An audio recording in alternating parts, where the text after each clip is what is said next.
Olá, voltamos aqui. Estávamos fazendo um vídeo, né? Infelizmente parou lá. A gente vai fazer a segunda parte. O tema é, né? Quem vai entrar no santuário de Deus? Quem vai estar na eternidade com Deus? Então, o vídeo anterior, né? Se você está assistindo esse aqui primeiro, você vai lá, Joel Marcondes Yashvé Jesus no YouTube, ou então Joel Marcondes no Facebook.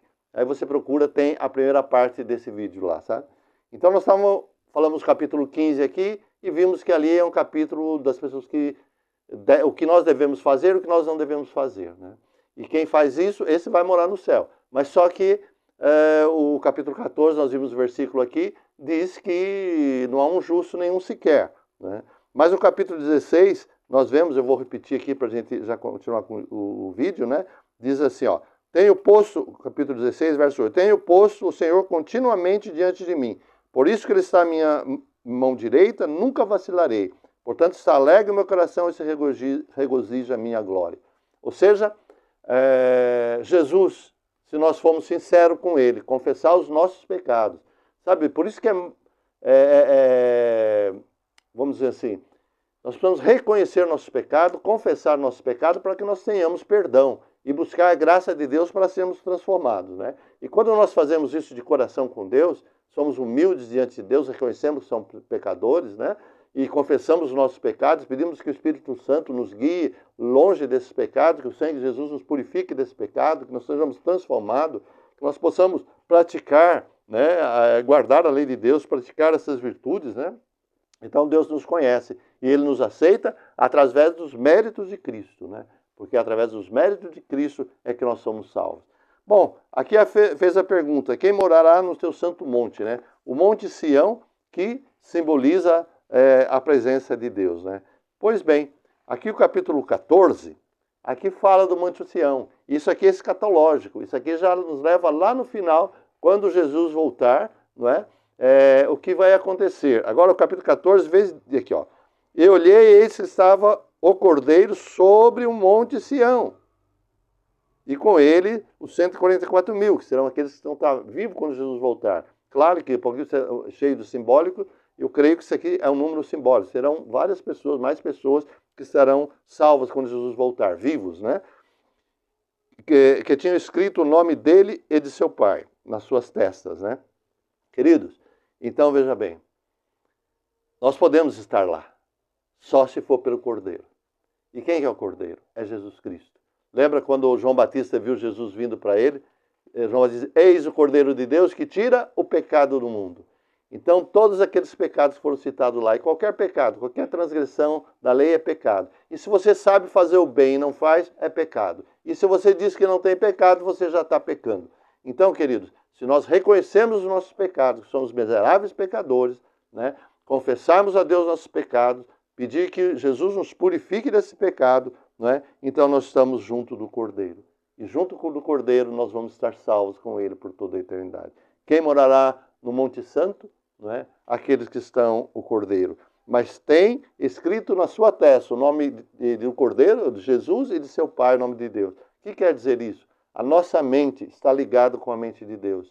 O nosso corpo é templo do Espírito Santo. E nós seguimos a orientação do Espírito Santo. O Espírito Santo mostra na palavra, vai por esse caminho, não desvie nem para a direita nem para a esquerda. Esse é o caminho, anda por ele. Pela graça de Deus nós procuramos andar. É claro que como miseráveis pecadores, às vezes a gente falha, cai aqui, cai ali, mas, como diz Provérbios, o justo cai 7 vezes, mas se levanta. Ou seja, eu peco, o Espírito Santo me convence do pecado, e eu confesso a Deus, e aí a justiça de Cristo me cobre, então eu posso estar lá, né? E é interessante, né, que aqui dá algumas qualidades, né, daqueles que estão lá. Olha aqui, o verso 4, segunda parte, diz assim, ó. Esses que vão estar salvos, né? Esses são os que seguem o Cordeiro por onde quer que vai. Tá vendo? Seguir Jesus por onde quer que ele vai. O que quer dizer isso, queridos? Quer dizer que quando eu vou fazer alguma coisa na vida, eu procuro saber a vontade de Deus, a vontade de Jesus. Né? Se Jesus fala para mim não fazer, eu não faço. Se Jesus fala para mim fazer, eu faço. Jesus diz lá em Hebreus capítulo 10, não deixe de congregar, não deixe de ir à igreja. Eu vou estar na igreja todas as vezes que tem culto, porque Deus me pede isso. Eu sigo o Cordeiro por onde quer que ele vá, né? E o verso 5 diz, e na sua boca não se achou engano, mentira, porque são irrepreensíveis diante do trono de Deus.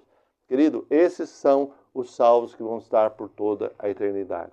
Aqueles que, reconhecendo serem miseráveis pecadores, entregam suas vidas na mão de Deus, né? E o Espírito Santo nos purifica de todo pecado, né?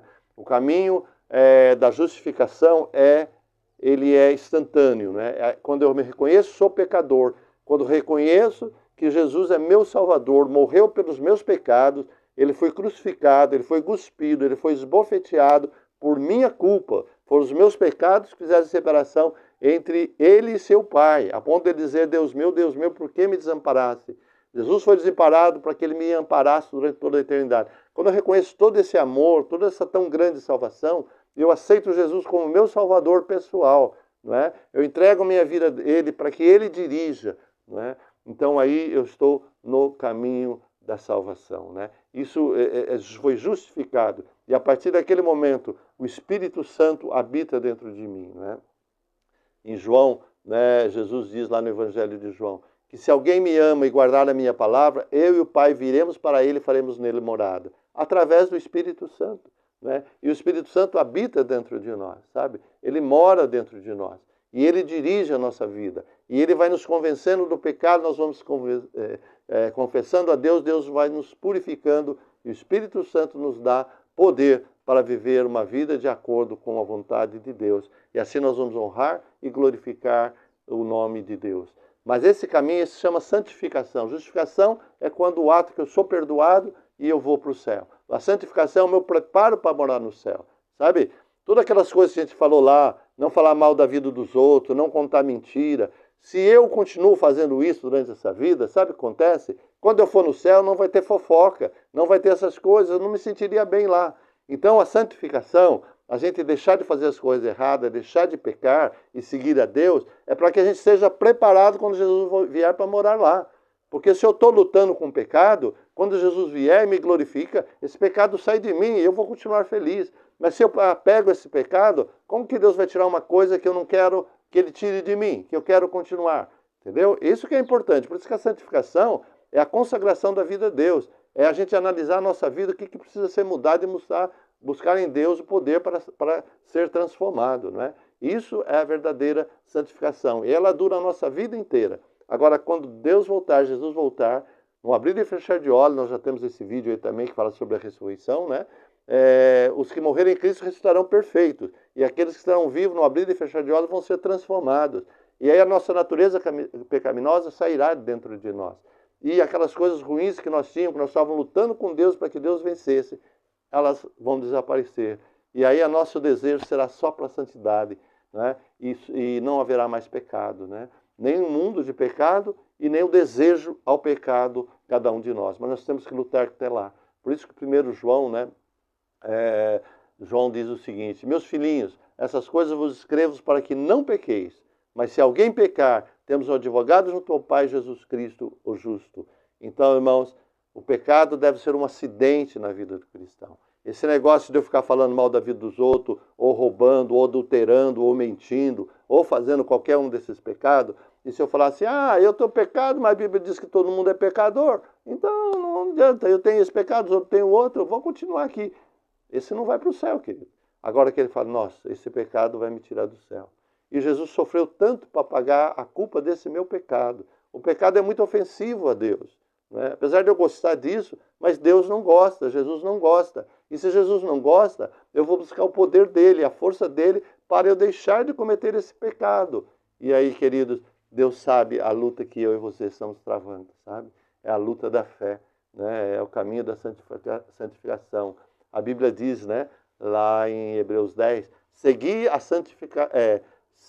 a paz com todos e a santificação sem a qual ninguém verá a Deus. Percebeu? Seguir a santificação, buscar a santificação e a paz com todos, que é o amor ao próximo. Quando nós pecamos contra Deus, nós podemos pecar contra o próximo. Então, seguir a paz com todos é uma das maneiras de nós não pecarmos, né? E lá em 1 João também, lá capítulo 1, diz, se andarmos na luz, né, na luz da palavra de Deus, como Ele na luz, que Deus na luz está, temos comunhão uns com os outros, e o sangue de Jesus Cristo nos purifica de todo o pecado. Percebe? É igual Hebreus, seguir a paz com todos. E diz aqui, se andarmos na luz da palavra de Deus, temos comunhão com os outros. Comunhão com os outros é amizade, é não ter inimizade com ninguém, temos comunhão uns com os outros. E o sangue de Jesus nos purifica de todo o pecado. Então nós só podemos ser purificados dos nossos pecados, irmão, se nós buscarmos essa purificação. Agora, se eu sentar em cima do meu pecado, começar a ver só defeito do pecado do outro, difamar as pessoas com a minha língua, que não vai para o céu quem faz isso, aí, queridos, também não vou para o céu, tá certo? O sangue de Jesus é nos dado não para ser uma capa para cobertar o nosso pecado, mas para nos transformar. Ele perdoa e purifica, tira esse pecado da nossa vida, tá certo? Então, queridos, esses são os que vão morar no céu. São aqueles que lutam com Deus para serem transformados e serem cada dia mais parecidos com Jesus para a honra e glória de Deus, tá certo? É que Jesus diz lá no Sermão da Montanha, vocês são a luz do mundo, vocês são o sal da terra, né? E a lâmpada a gente põe no lugar para todo mundo ver. Assim brilhe as vossas boas obras diante dos homens e eles glorifiquem a vosso Pai que está nos céus. Sabe, tem muitas pessoas que não estudam a Bíblia, não têm a Bíblia, não conhecem a Bíblia, mas eu e você, pelo poder do Espírito Santo, podemos ser uma Bíblia para eles, na maneira como nós falamos, na maneira como nós lidamos, não é? E isso é um testemunho poderoso em favor do Evangelho também, tá certo? Muito bem.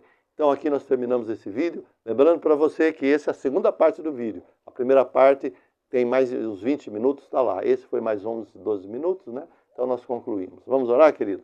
Querida, vamos orar? Então vamos. Maravilhoso Deus, bondoso e eterno Pai que estás nos céus, muito obrigado por termos a oportunidade de ter estudado Tua Santa Palavra nesses 2 vídeos, Pai, sobre a pergunta que é feita no Salmo 15, né? Quem entrará no Teu tabernáculo? Quem morará no Teu santo monte? Ou seja, quem poderá se salvar? Nós vimos lá no capítulo 15, Senhor, tantas virtudes importantes que muitas delas nós não temos.